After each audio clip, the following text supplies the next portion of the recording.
Hola, bienvenida al inicio del segundo tomo del ensayo dedicado al tema de muerte e iniciación. Antes de empezar, quiero deciros una cosa muy importante. Estas grabaciones han sido realizadas utilizando una técnica especial que introduce dentro del espectro de frecuencias que oyen una frecuencia concreta que es de 8000 Hz y que es la frecuencia que estimula, por lo visto y según las últimas investigaciones, todas las actividades superiores de la mente.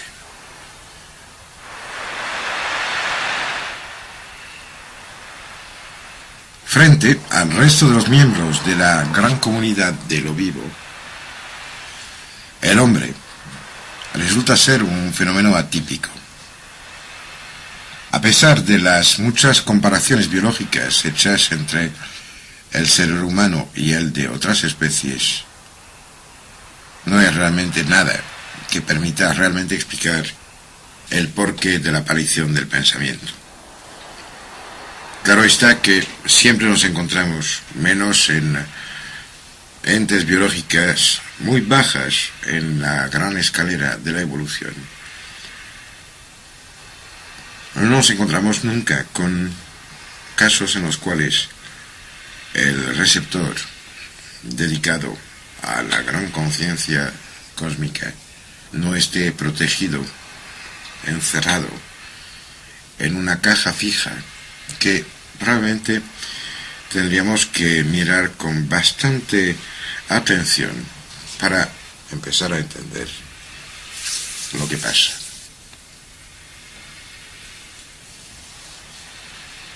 El cerebro es el único órgano que no tiene posibilidades de crecimiento. Ya sé que durante muchísimo tiempo se ha dicho que las neuronas no se reproducen y que por lo tanto el hecho de que el cerebro esté contenido por una caja ósea, el cráneo, es algo normal, pero ya se sabe porque se ha conseguido hacer crecer neuronas experimentalmente en laboratorios que todo esto no es cierto, lo cual, entre otras cosas, permitiría a lo mejor entender el porqué de tantas cabezas ahuecadas que se han encontrado en yacimientos arqueológicos, cual datación a lo largo de una historia humana que cubre varios miles y miles y miles de años. Están presentes en todos los museos del mundo. Por algo será que hombres en unas cuevas, utilizando útiles de piedra, hayan abierto la cabeza del vecino, del prójimo, del hermano, del marido, del hijo, del padre. No una vez, sino en ciertas piezas que tenemos 2, 3, 4, 10 veces.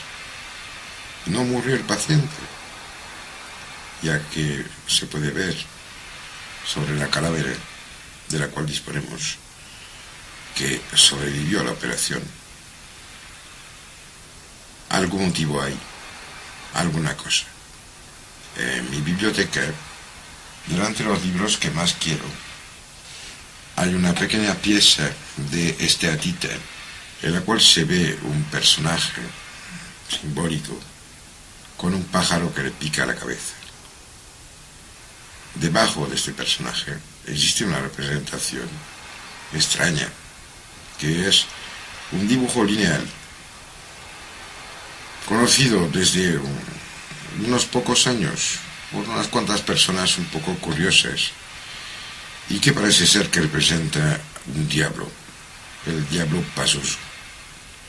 Pertenece al mundo arquetípico de los poderes opuestos al ser humano, cual origen se puede buscar al este del creciente fértil. Dentro de esta dinámica, parece ser que Existe, al mismo tiempo que la apertura, la posibilidad de beber a una fuente inagotable de saber. Existen simultáneamente unas fuerzas terribles, opuestas, fuerzas que intentan disolver, separar, abrir en dos, cortar, aislar esos componentes de la conciencia universal hacia la cual, bien o mal, rápido o lentamente, todos estamos yendo. Quiero hacer una pequeña paréntesis antes de seguir, y es para aclarar el sentido de muchas palabras que se van a emplear ahora. En la época de la Magna Grecia, amén de existir unos procedimientos de expulsión que atañaban a los que por un motivo u otro resultaban indeseables dentro del clan de la tribu, de la microsociedad correspondiente a las ciudades-estados características de esta época. Y lo que se hacía es que entonces se tenía aún conciencia que el nombre tenía poder real. El que puede pronunciar el nombre de algo tiene poder sobre este algo. Últimamente, los trabajos de Korzybski sobre semántica general apuntan en la misma dirección. Pero entonces se hacía una cosa. Cuando alguien, por un motivo u otro, se tenía que ir porque era intolerable dentro de la estructura de sobrevivencia que representaban esos conjuntos humanos, se escribía su nombre sobre una teja, un trozo de barro, inicialmente cocido con el sol y posteriormente en un horno. Se rompía este trozo, se esparcían los trocillos resultantes por el campo rodeando las fronteras de la ciudad-estado. Este acto se llama el ostracismo, y de ahí nos viene extrañamente el nombre de las ostras, porque el ostracos griego, este trozo roto, tan parecido a lo que desde fuera se ve de este molusco, ha sido el origen de los comportamientos de exclusión. En esta época, estaba diciendo, también existía un pacto entre ubicaciones diferentes de ciudades-estados. A veces hacía falta establecer unas colecciones, sea por comercio, por interés de guerra, por amistad y, por qué no, por amor. Para no tener el problema de escuchar a alguien que mentía, uno de los procedimientos más sencillos era de coger algo, un trozo de pergamino, de corteza, o un plato. Imagínese, pega una hostia en un plato, se rompe en 3 trozos y da cada trozo a una persona. Imagínese que para saber si alguien viene de parte de uno de los dos otros, basta que venga con el trozo, porque juntándolo con el que uno tiene, se da cuenta que coincide perfectamente. En griego esto se dice símbolein, símbolo, reunir lo separado. Y al opuesto radical de esto está precisamente el ostracismo, lo que decía antes, se romper en 1000 pedazos, que nadie puede reunir nunca, separar definitivamente. Y esto se dice diabolein. Cada vez que hablen de diablo, o que oyen diablo, o que se acercan a este concepto, acuérdese siempre que diablo es separación y símbolo, reunión. Estamos hoy hablando de los caminos que abren sobre todas las tierras. Estamos hablando de las puertas que abren sobre todos los sitios del universo, y nunca jamás de las que permiten entrar, a pesar de que parezca un palacio, en los callejones sin salida, que son todos los diabolismos. El cerebro humano es una novedad absoluta. Y realmente creo que haría falta una pequeña citación, recogiendo una frase de Yale Watson en un libro publicado en Hodder Stoughton, que se llama Beyond Supernature, en 86, dijo: nunca existió nada análogo, hablando del ser humano, por lo menos sobre este planeta, y nada en el proceso de selección natural permite explicarlo. Nada en nuestra evolución exigía una solución tan extrema, y a pesar de esto, hemos sido gratificados con lo que Arthur Koestler llamó la paradoja del regalo sorpresa. Es increíble el hecho de que nadie tenga en cuenta que sus angustias de conocer, su sentimiento de pequeñez, la intuición de ignorar,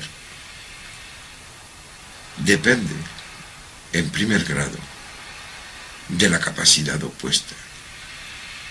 Es la sombra de Dios que se expande sobre los hombres y que hace que se den cuenta de lo que tendrían que ser y que malamente traducen con tristeza como tendría que ser la pista del sol, el camino de la alegría.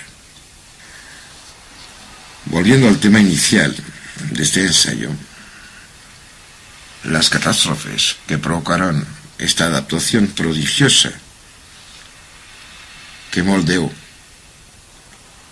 el sitio en el cual se desarrolló lo que ahora somos.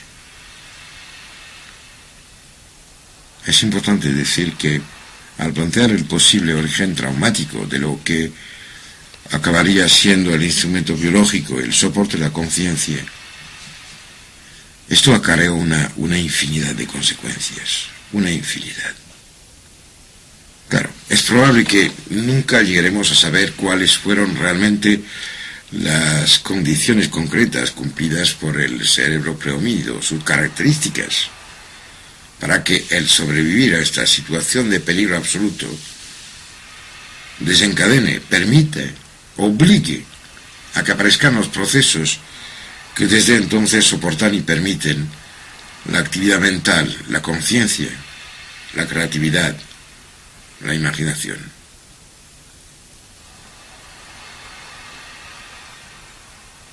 Todo parece apuntar hacia la existencia de una metafuente universal de saber, una especie de flujo cósmico de conocimiento, frente al cual el desarrollo orgánico del instrumento capaz de captar, recibir y procesar lo que llega de la medida de los conocimientos susceptibles de adquisición, y también permite entender que las modificaciones inducidas en el medio ambiente, en el mismo organismo, sean directamente dependientes de la calidad, de la precisión, de la intensidad y de la profundidad de tal información. Lo que, entre muchas otras huellas dejadas por esta experiencia inicial de la cual estoy hablando, al momento en el cual, desde el animal viviendo por sentimientos que al final se podrían traducir mediante una lectura estrictamente biológica o molecular, me parece más importante que el hecho que en lo más hondo del inconsciente colectivo, quiero decir, en los mismísimos substratos de la memoria atávica, ya se recuerdo de la reacción que hubo en el inicio de esta aventura de la mente, del espíritu, de la cual somos solo una pauta ahora mismo. Relación entre el peligro, la muerte, la luz y su ausencia, la aventura de la oscuridad que nace a cualquier momento del día, yéndose dentro de las cuevas. Todos esos comportamientos que juegan entre mirar con la piel, imaginar con el alma, poder soñar o temer el mañana, y el surgir de la conciencia. Al indagar en la inmensidad del legado humano, tropezaremos a cada paso con referencias, directas o indirectas, a este momento crucial en el cual la conciencia fue la única respuesta a la muerte, a través de la aparición de nuevas moléculas, nuevas estructuras, nuevos mediadores, permitiendo organizar y, extrañamente, hacer que nuestro cerebro sea una especie de aparato selectivamente capaz de readaptarse. Todo parece indicar que cualquier conocimiento imposible de tragar modifica lo que lo recibe para hacerlo capaz y abre la puerta a la modificación que tendrá que seguir. Lo que sí me llama la atención es la similaridad que encontramos en cuanto a la estructura de esas moléculas de las cuales hablando y las que ya existían. Lo que sí es que fueron infinitamente diferentes en sus efectos y en sus consecuencias. Para entender el por qué aparecieron esas moléculas en el cerebro de los protohomínidos y en ciertas plantas, pero no en todas, creo que seriamente tendríamos que buscar en dirección del nitrógeno y de sus combinaciones. Este agente fundamental para la aparición de los agentes psicotrópicos, tanto en las plantas como en los mamíferos. Pero está que en las plantas son solo elementos casi fósiles, ya que tuvieron utilidad solo en un momento de la evolución. Y en el ser humano aparecen a cada vez que tenemos que pasar esas puertas mágicas que abren sobre lo que tendríamos que ser. Pero este agente, el nitrógeno, está presente a todo lo largo de prácticamente todas las cadenas de metabolizaciones que conocemos, a la vez que es imprescindible para asegurar el crecimiento de las plantas. A este punto tendría que apuntar una cosilla muy simpática, que es que si ustedes miran alguna vez una tabla anatómica del cerebro humano y que miren la parte que es el cerebelo, ya verán que ya desde mucho tiempo hacia aquí está dibujado como un árbol, cual raíz sería la médula. Es algo fuerte. Volvemos ahora a este momento fantástico, a esta primera iniciación que atañó a la totalidad de la especie humana entonces, y no en este deseo personal nacido en el rencor, en el sentimiento de pequeñez, de limitación, de hambre y de sed espiritual, de vaciedad, de desierto del alma, que, me lo temo, casi todos albergamos. En esa época del milagro inicial, ¿qué pasó? Pues muy sencillamente, hasta entonces, las cosas de la vida aparecían, crecían y morían. Y ahí, por primera vez,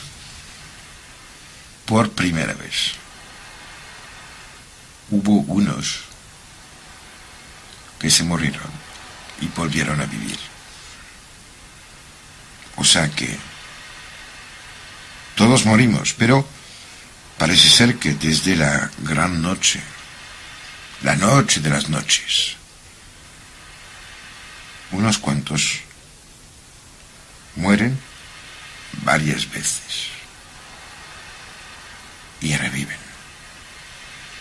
Yo no sé lo que pasó con el primero protohomínido, este ser ambiguo entre la resultante de la conservación del océano primordial y aparición de la conciencia que no depende ya de a dónde se encuentra o esté contenida.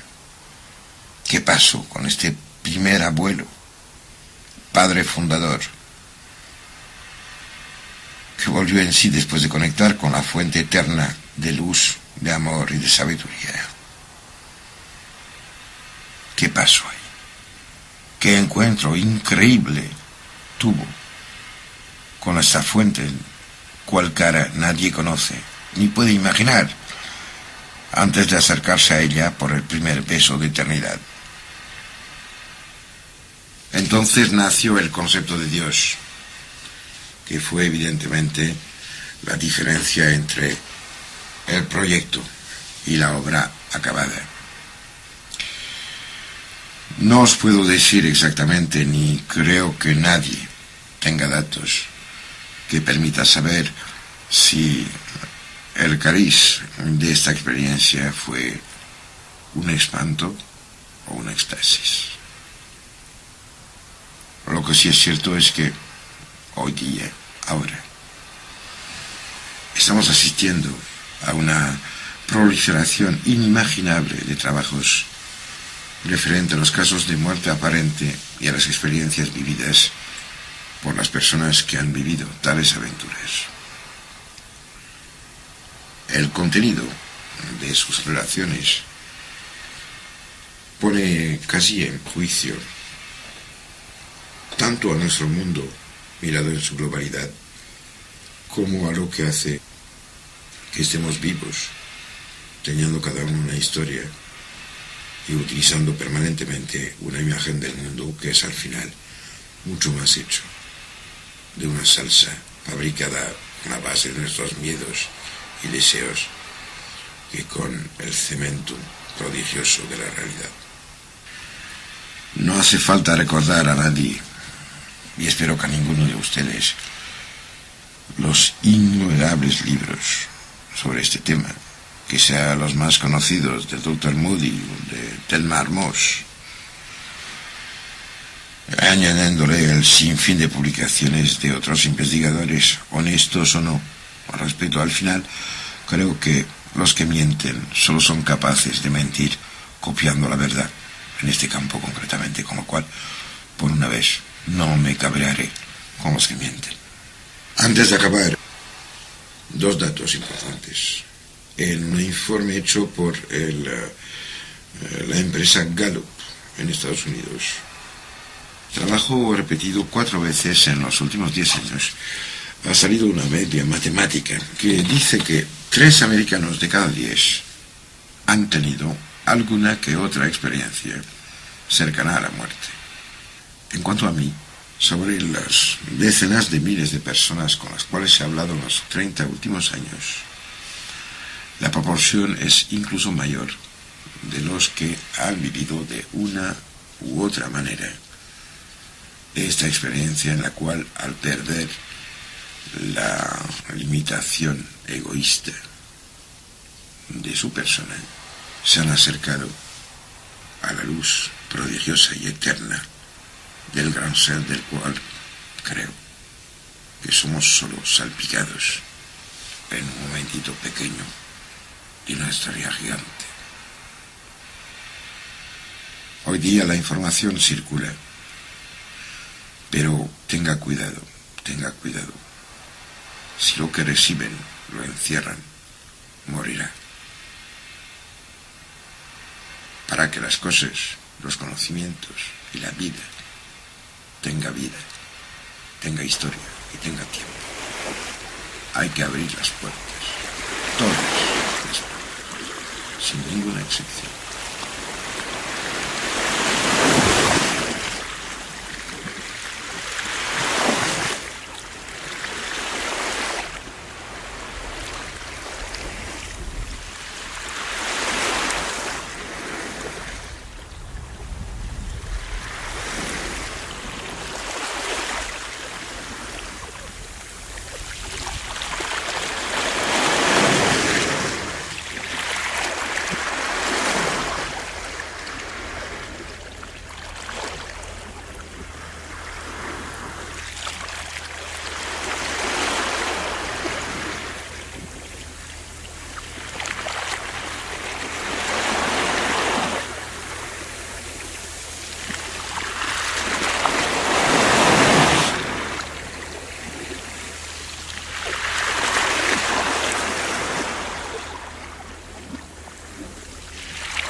Bienvenida a este cuarto espacio del ensayo dedicado a muerte e iniciación.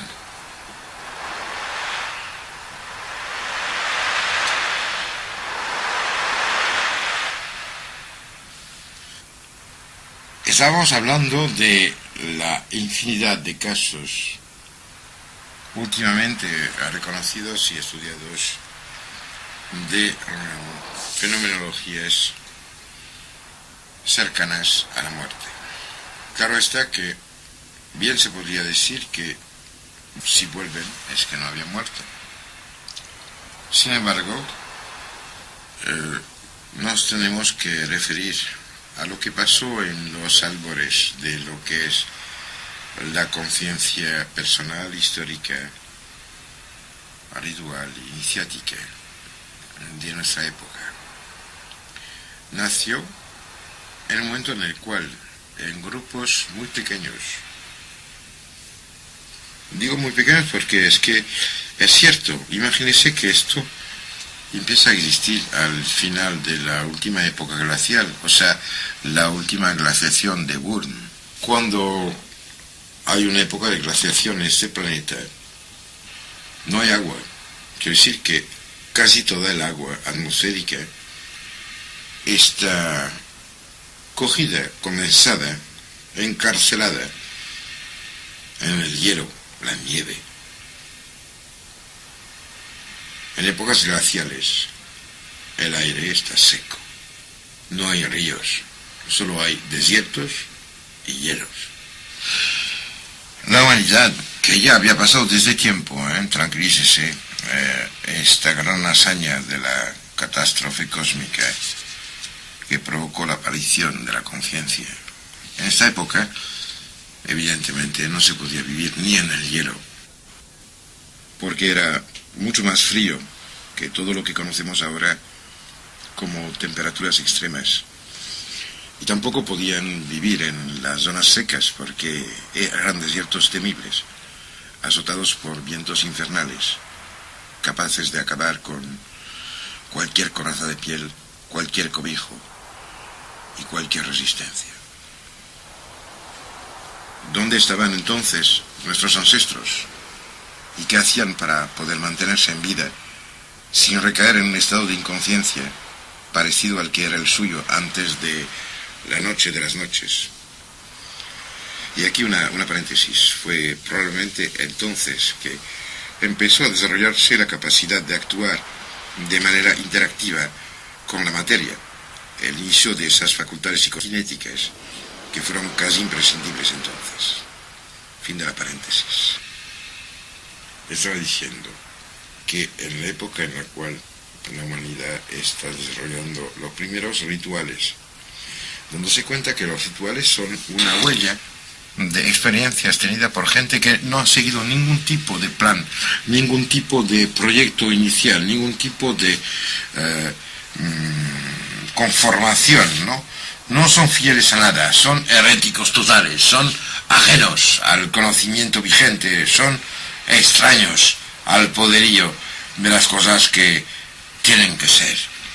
Son la gente que se quema, son los Giordano Bruno de hace 100.000, 200, 500.000 años, más, sin ningún límite hacia atrás, y son capaces de imaginar lo imposible.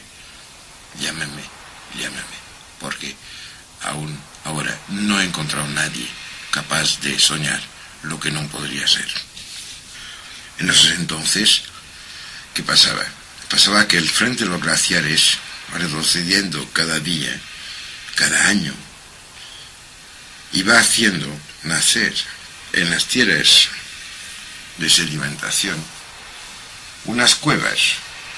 ¿Por qué? Porque el agua funde las cosas que se pueden disolver en ella y que el agua dibuja en la materia del planeta caminos parecidos a los que la vida dibujó en nuestras células. Acuérdese que las células conservan ferozmente una memoria del mar primordial. Creo que los rituales hondos, los que han hecho bajar en épocas en las cuales era casi imposible y por lo menos muy difícil de ir adentrándose en esos recovijos, en esas curvas y pasillos oscuros de las cuevas terribles, porque a pesar de que hoy las visitemos con luces eléctricas, imagínese qué pasaría si una tormenta los ponía a refugiarse en una abertura del monte y que por uno u otro motivo se adentrasen hacia las entrañas del planeta. Me acuerdo aún de un viaje que hice mirando a esta famosa colina cerca de Ronda, en la cual se invierte la gravedad y los coches se van hacia arriba, y al cabo de 10 minutos me cansé porque no veo el interés de subir hacia arriba, ya que había 14.000 pendientes y subidas entre antes y después en el camino que estaba recorriendo. Me fui con Daniela, esta prodigiosa mujer con la cual estoy casado, a la cueva de la Pireta. Me encontré ahí con una cosa prodigiosa, que es la primera escritura existente en todo el protocontinente indoeuropeo. Sé que no se habla de esto. Bueno, no estoy como para pelear con los que han pasado oposiciones y exámenes para poder ser arqueólogos responsables, los que deciden de cómo fue el pasado. Mira, que se pinten el alma del color que quieran, no tengo nada que hacer con ellos. Estamos hablando ahora de una cosa fundamental. Al final, si miran un poco sus vidas, se darán cuenta muy rápidamente que no una parte, sino la totalidad de lo que hacen está dirigida a un solo hecho: van a morir. Van a morir. La vida lleva dentro de sí misma un destino prodigioso. Tiene que acabar con la ocupación material del espacio. Tiene que desaparecer. Y el miedo es el de desaparecer con el pedestal. Es la escultura que piensa que si se quita el nombre que hay abajo de donde está en el museo, ya nadie la va a ver. Muy honestamente creo que son todos ustedes unos prodigiosos idiotas.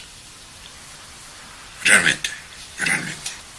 Pueden llegar a pensar que si se quita la etiqueta que permite saber qué coño hay en la estantería, va a esfumarse el libro. Seamos serios. Realmente, ¿quién realmente ha dudado alguna vez de su propia eternidad? Nadie. El único problema, ¿cuál es? Que lo que creen que es la mente lógica, esta especie de reducción miserable, ridícula, inestimable, quiero decir que no se puede estimar, de la inteligencia, permite decir, mire, 60 años, de los cuales 20 activos, 2 que se notan, 1 importante, y dentro de 2 días en los cuales realmente resultará algo, pero por favor, y rompiendo un lance por Cataluña, que nada es esto. Cerrada paréntesis. Frente a la cantidad inimaginable de testimonios sobre accidentes vitales, quiero decir, sobre esos momentos álgidos que tienen que ver con las interfaces de la realidad, en los cuales pues de repente la gente se da cuenta que esta historia pequeña de su vida actual no tiene ningún sentido y que realmente están viviendo desde los tiempos de Colombo hace 5.000 años, barriendo suelos en un templo al dios cocodrilo, hasta ahora haciendo los idiotas delante de un director de banco que les importa un bledo tener uno que otro empleado. Realmente, la única cosa que podemos tener frente a la inhumanidad del sistema que hemos elaborado, al cual hemos comulgado, es saber que realmente nadie, nunca, puede alterar lo que somos. La voz de la eternidad puede callar a todas las voces de los tiranos y de los locos. Ya sabe, no se trata de decidir o optar por una u otra de las teorías que nacen de las investigaciones hechas desde unos 25 años ahora, con honestidad. No es esto, sino que es considerar lo que ponen todos ellas de relieve. Lo que realmente me parece muy importante es la increíble similitud de las descripciones que nos hacen los actores, los que han vivido esas experiencias cercanas a la muerte. Las situaciones, las imágenes que nos cuentan, son prácticamente las mismas en todas partes del mundo. De verdad, no hay diferencia sustancial entre lo que pasa a un aborigen australiano, que cuenta lo que le pasó en Tasmania, o una ama de casa neoyorquina, un esquimal, un francés, o Dios sabe qué bicho más raro que se pueda usted imaginar. Todos, sin ninguna excepción, reflejan en sus testimonios unos pasos idénticos, no sometidos a su cultura particular, ni a su estima de referencias religiosas. Todos describen lo mismo. Las únicas diferencias que podemos encontrar en las investigaciones hechas en este siglo o en las huellas que tenemos de los siglos anteriores radica en el tipo de referencias disponibles para que se pueda hacer entender a los que no habían vivido estas experiencias lo que había pasado. Es para mí realmente una evidencia que esas experiencias no son ninguna novedad. Es decir, que tan lejos como se pueda ir en la historia de la mente humana, siempre han existido. Siempre. Claro está que siempre se puede afinar artificialmente y descubrir diferencias donde solo hay variantes de lectura o de descripción, matices y momentos. ¿Sabe? Viajando a través de las culturas, las técnicas y sus adeptos, viajando en medio de los relatos o de los dichos de quienes vivieron y contaron tales menesteres, siempre nos encontramos con las mismas descripciones, las mismas intensidades, la misma importancia que tienen para quienes los viven esos viajes y momentos que llevan hacia el alma del mundo y al secreto del hombre. Cuando digo hombre, quiero decir ser humano. Lejos de mi diferenciación por algo tan ridículo como la sobrevivencia por separación. Acuérdese siempre que sexo viene del sectus, cortado. En cuanto a esas experiencias, esos momentos álgidos, lo primero, lo único que no tiene historicidad ni referencias ninguna, coincide con el irrumpir brutal de la conciencia en el corazón de la noche de las noches.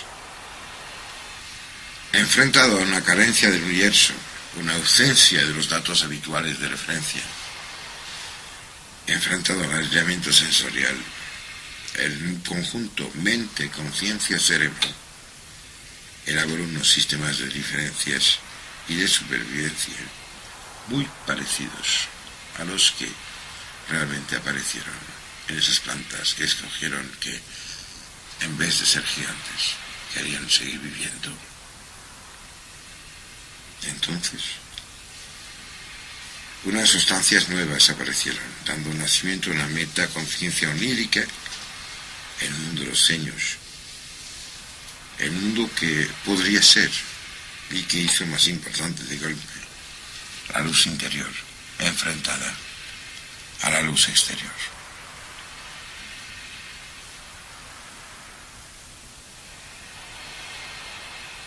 A este propósito,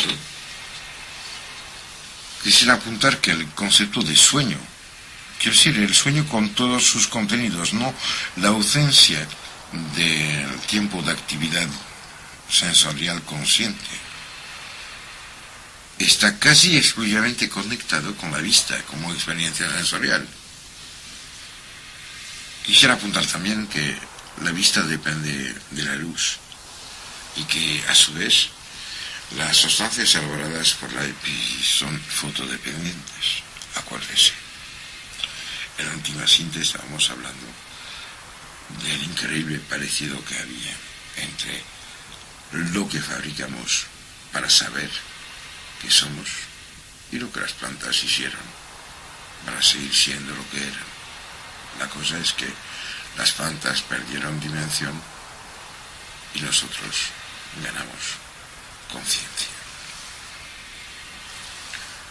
El recuerdo de esta luz interior, combatiendo con la oscuridad exterior, se puede realmente encontrar en todas las culturas, todas las tradiciones, todas las religiones. Basta con apuntar hacia los rituales de oscuridad vivida, soportada y aguantada, durante a veces un tiempo que sobrepasa el mes. Ahí igual les puede interesar saber que en una cosa que despertó el interés en toda Europa y casi en todo el mundo últimamente es el tesoro de Rennes le Château. Lo único que realmente está en juego es una filiación sin parar desde la lejanía del tiempo de un tipo de iniciaciones en las cuales los hombres jóvenes se metían en una cueva por un tiempo de 28 días, una luna entera, en la oscuridad total, hasta desconectar prácticamente su epífisis de las reacciones y comportamientos habituales que tenía, hasta llegar al momento en el cual fueran capaces de captar otras luces que las de las estrellas, del sol o del fuego, hasta el momento en el cual se daban cuenta de que las luces íntimas, este espacio prodigioso en el cual los milagros interiores aparecen, era un sitio, una diana universal en el cual el conocimiento cósmico viene a apuntar y a clavarse, dándose cuenta que no se puede transmitir nada a nadie que no haya vivido lo mismo, dándose cuenta que entre iniciados el silencio es la regla, porque solo se habla con los que aún no lo son. Y por eso estoy grabando estas cintas. En Rennes le Château hay un sitio muy concreto, y a pesar de que no tengo ninguna intención de fomentar un turismo que odio, les tengo que señalar que no se vaya a Rennes le Château, vaya al Puig de Bugarach. Ábrese la mente, abre su corazón, olvide quiénes son. Deja que vuelva a surgir quién fue el abuelo tan lejano en la lejanía del tiempo del cual están insuidos. Deja que él le diga. Deja que le diga dónde se abría la cueva prodigiosa en la cual entrándose, quedándose una luna, alguien descubría por fin el sol que luce dentro de cada uno de nosotros. ¿Sabe? Los restos de homínidos que se han encontrado hasta ahora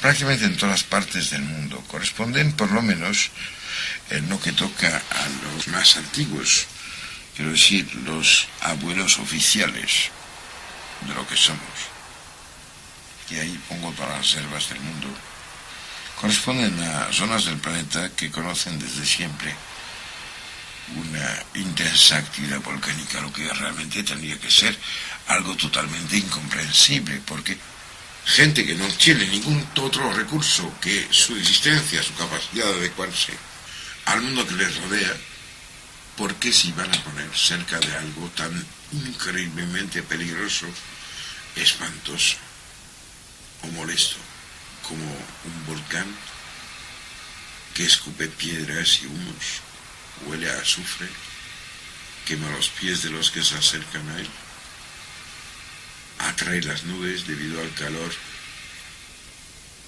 y da aguas que saben mal. Creo que habría que pensar muy seriamente en lo que realmente pasó entonces. Imagínense, en esos entonces, en el tiempo del cataclismo que hizo nacer lo que nos permite tener ansias y ganas del universo y del Dios que lo sabe todo. En esos entonces, el mundo estaba barrido por lluvias torrenciales, nubes de polvo, vientos azotadores. Estaba sacudido por ininterrumpidos temblores de tierra. Los aires estaban llenos de los aullidos del viento, del rugir de los mares y del fragor de tempestades aterradoras, en medio de las cuales las únicas luces eran las de los relámpagos y los infiernos de lava en fusión, que rompían en ríos de llamas a través de las 1000 bocas de volcanes en erupción. Realmente, esas pocas palabras tontas no despiertan algo dentro de su alma. No hay nada que conocen ya que haya sido revelado por esas 3 frases. Este Apocalipsis o revelación está grabado y descrito en todas las tradiciones, todas las génesis, y también dentro de cada uno de nosotros, cada uno. En el sitio en el cual el ego tendría que volver a disolverse en la memoria de la especie en su totalidad. Ahí es donde hay que buscar el origen de los símbolos infernales, los miedos fundamentales que hacen que vivimos lo más habitualmente llevando el peso de una culpa que realmente nunca, jamás tiene que ver ni ha tenido con algo que hayamos hecho. No somos culpables de nuestros padres. Y además de esto, otro dato muy brutal es el siguiente: solo se teme lo que se conoce.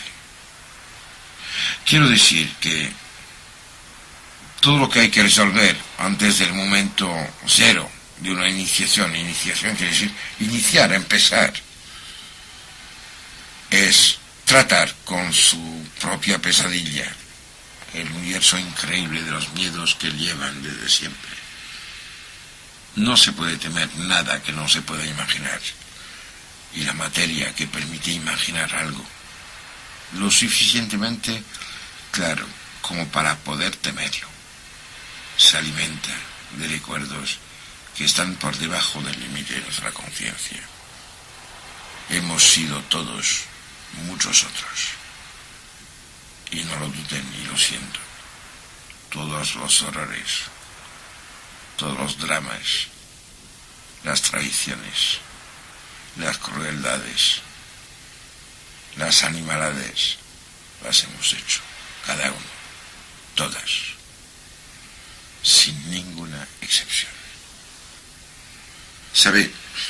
Como un acerque a esas pesadillas infernales y universales, en las cuales revivimos los terrores que acompañaron el nacer de nuestra conciencia.